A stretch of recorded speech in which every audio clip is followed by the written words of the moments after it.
오늘은 여호수아기 3장 7절에서 17절을 본문으로 이리 와서 주 너희 하나님의 말씀들을 들으라는 제목으로 하나님의 말씀을 전하고자 합니다.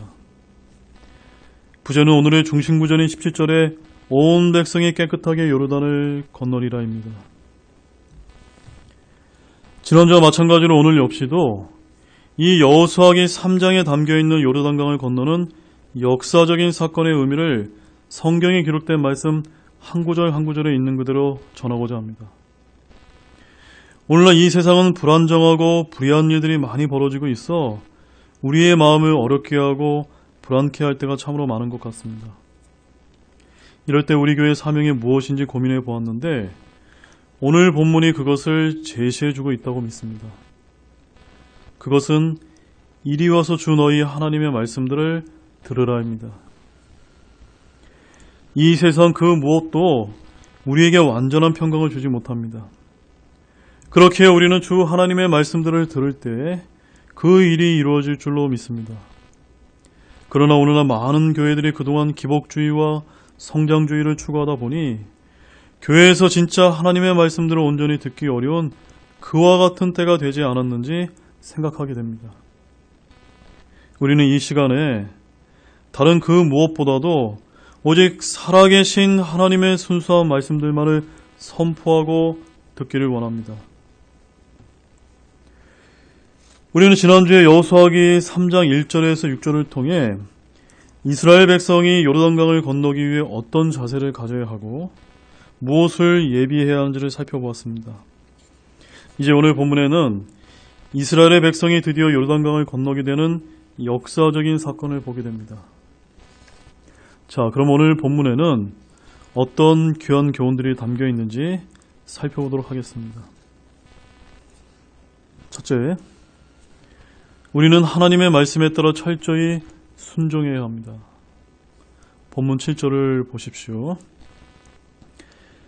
주께서 여호수아에게 이르시되 이날 내가 온 이스라엘의 눈앞에서 너를 크게 만들기 시작하여 내가 모세와 함께하던 것 같이 너와 함께할 것을 그들이 알게 하리라. 시작 구절인 7절은 비로소 주께서 여호수아에게 이르시되라고 친히 말씀하셨을 때 이스라엘 군대가 요르단강을 건너게 되었음을 보여주고 있습니다. 우리가 여호수아기 1장에서 6장만을 살펴보면 주 하나님께서 여호수아에게 친히 자신의 말씀으로 이르신 사건이 총 6번 등장한다는 것을 발견하게 됩니다.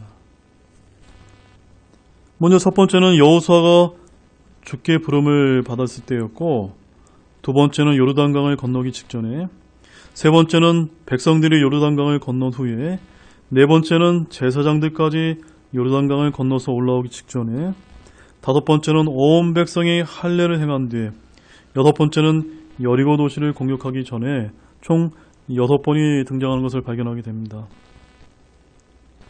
먼저 여호수아가 주께 부름을 받았을 때 여호수아기 1장 1절을 보게 되면 이제 주의 종 모세가 죽은 뒤에 주께서 모세의 섬기는 자 눈의 아들 여호수아에게 말씀하여 이르시되라는 것을 볼 수가 있고, 두 번째는 요르단강을 건너기 직전에 여호수아기 3장 7절을 보게 되면 오늘 본문 말씀처럼 주께서 여호수아에게 이르시되라는 말씀을 봅니다.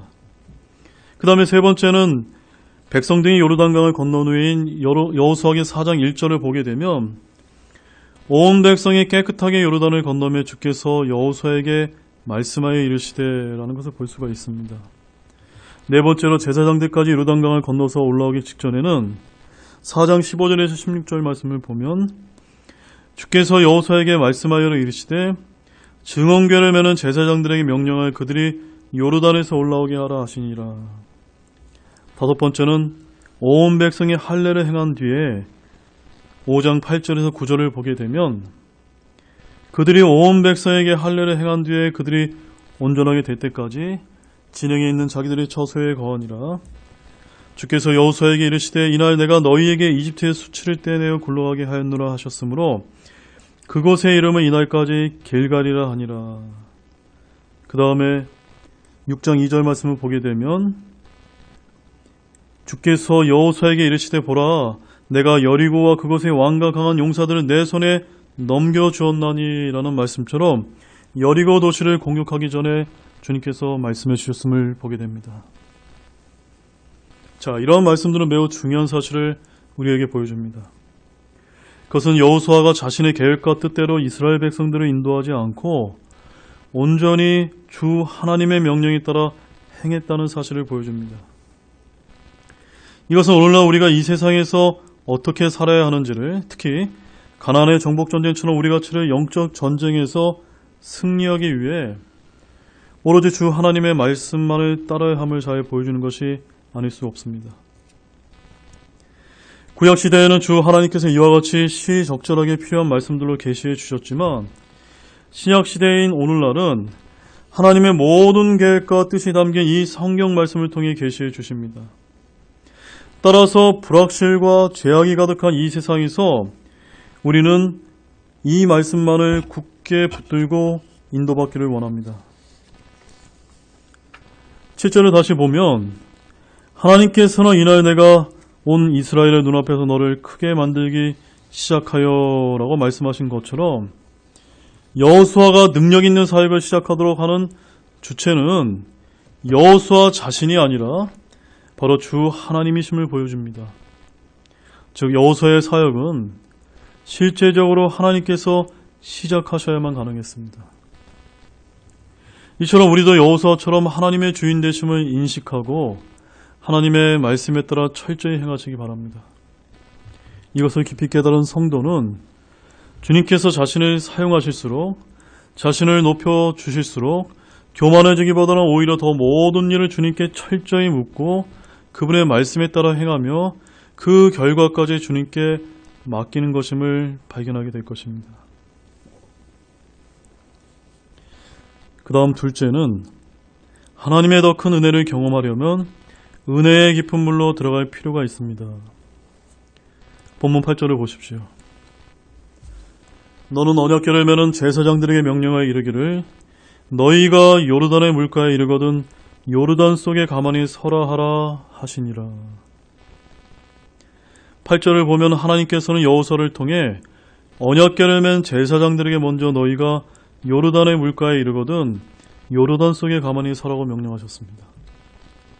근데 15절을 보게 되면은 요르단이 수확할 때 항상 그것의 모든 둑에서 흘러넘침으로 라는 이 말씀처럼 지금 제사장이 들어가라고 명령받은 요르단강은 잔잔하고 얕은 강이 아니라 물이 가득하여 마치 사람을 집어삼킬 듯한 범람하는 강이었습니다.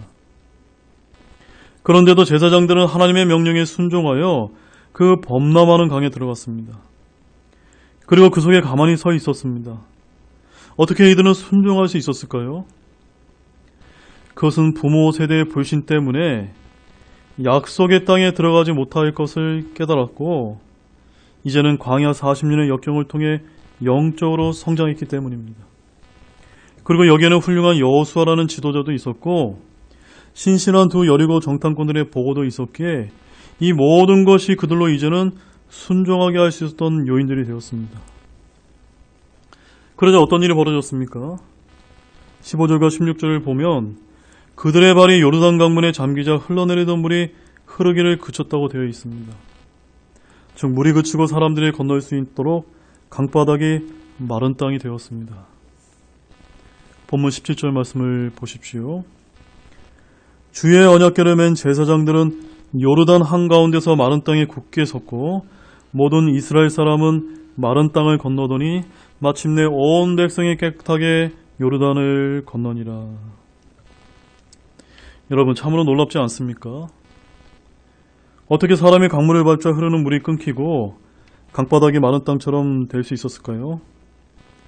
이것이 바로 우리의 믿음과 순종의 비밀입니다. 우리의 믿음과 순종의 깊이가 깊으면 깊을수록 하나님의 더 큰 은혜를 경험하게 됩니다.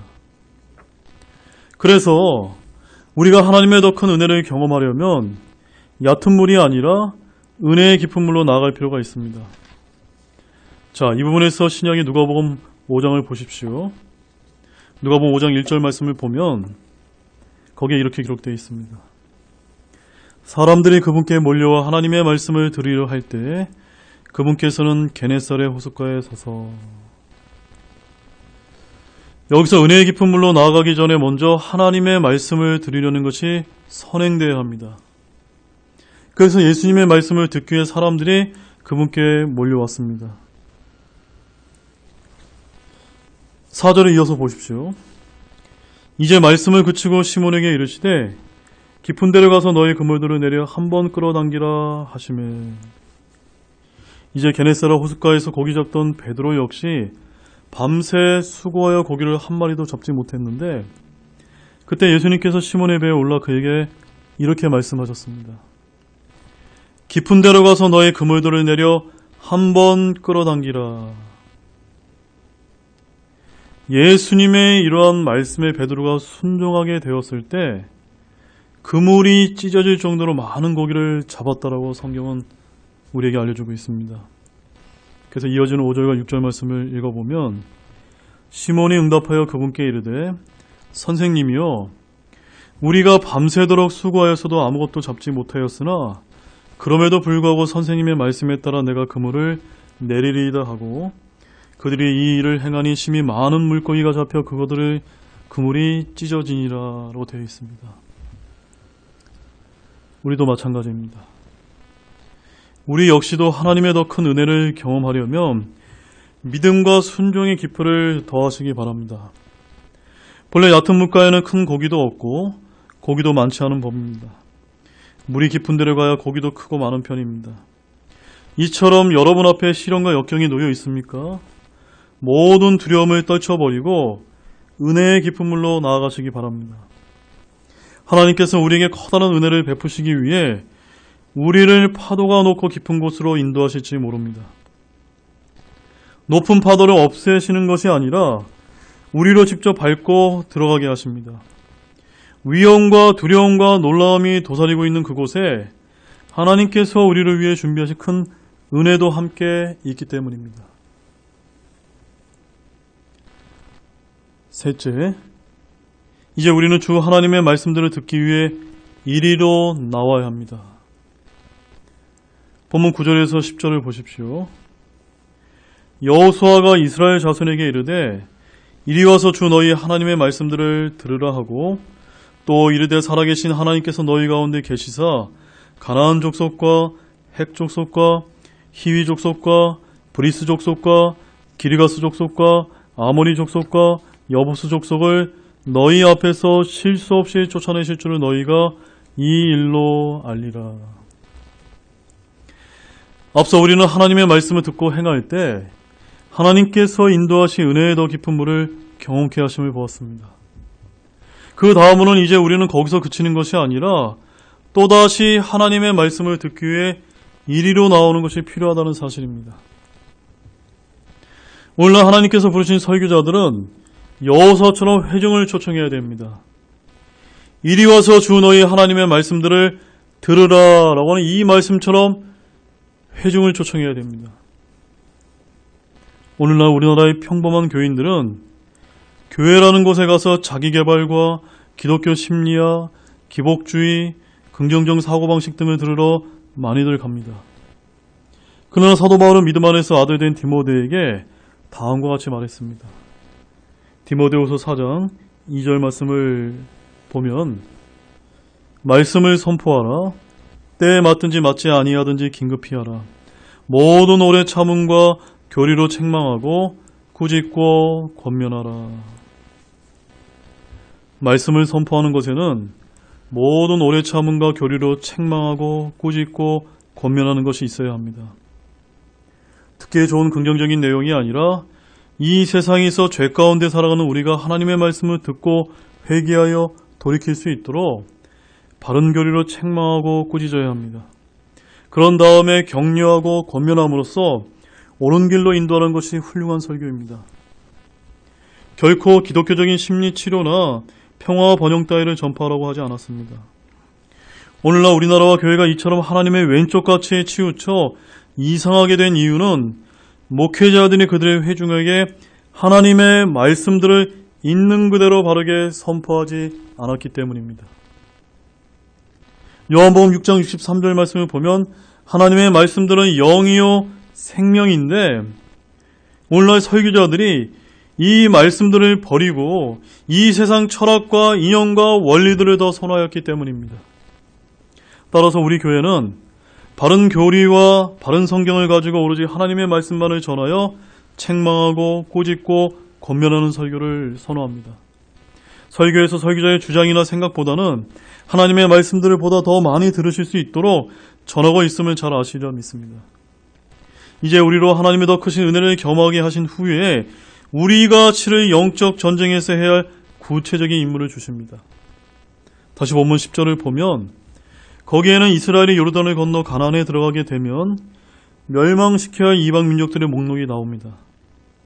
그런데 여기 제시된 목록은 신명기 7장 1절에 나온 7민족으로 모두 함족이었음을 주목하시기 바랍니다. 신명기 7장 1절 말씀을 보십시오.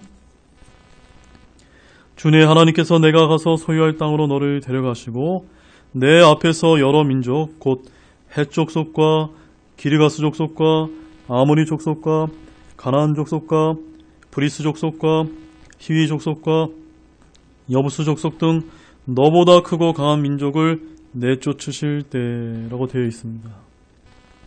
이렇게 7민족을 내쫓으시라고 이렇게 말씀하시고 오늘 본문에서 그 민족들을 언급하신 것입니다.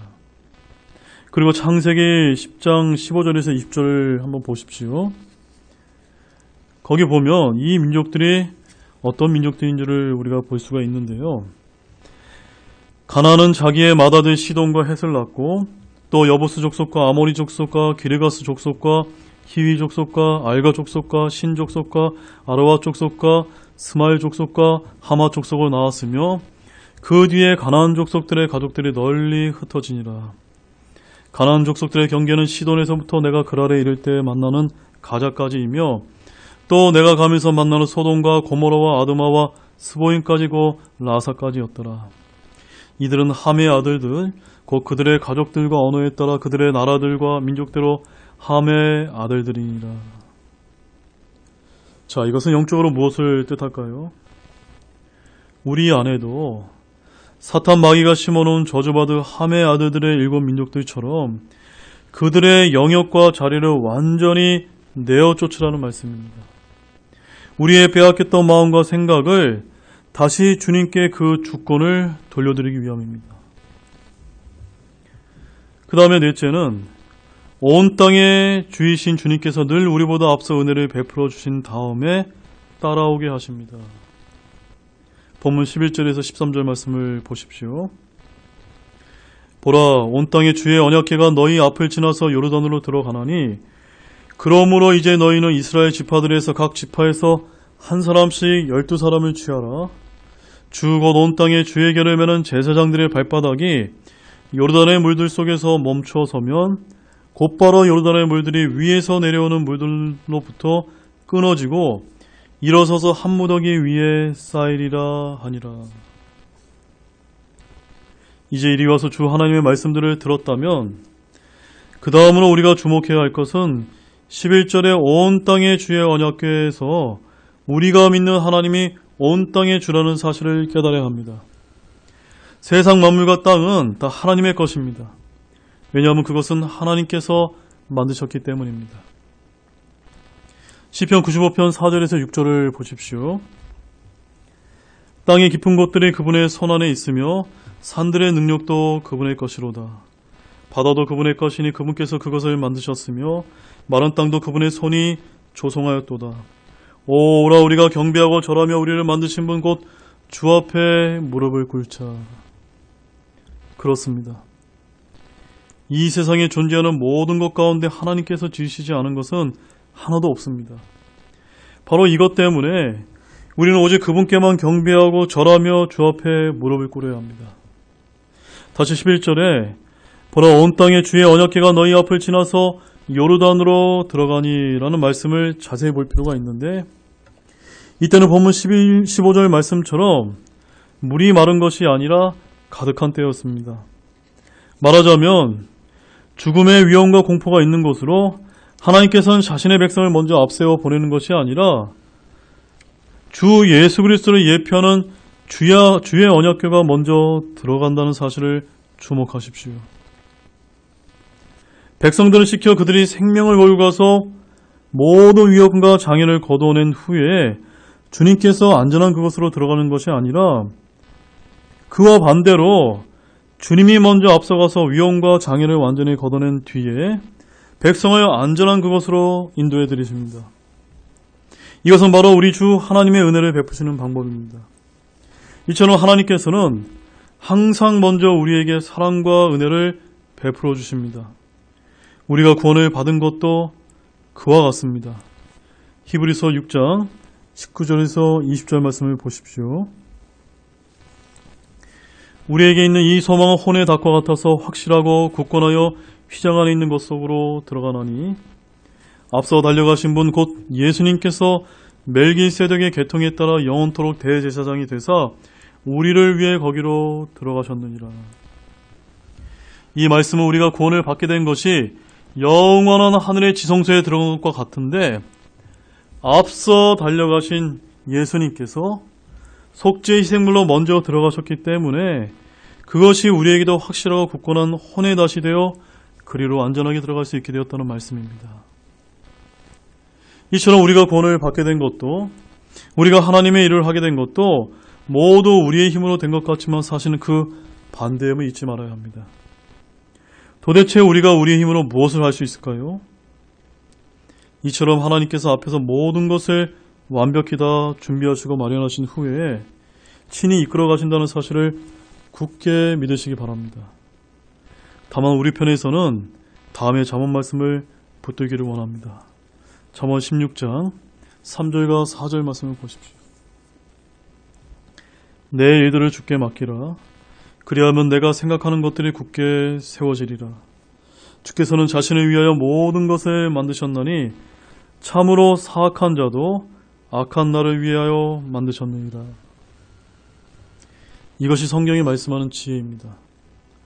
하나님께서는 모든 것을 만드셨는데 지금 이 세상을 어렵게 만드는 사악한 자들도 악한 나를 위해 만드신 것입니다. 그러므로 우리는 그저 우리의 모든 일들을 주께 맡기기만 하면 됩니다.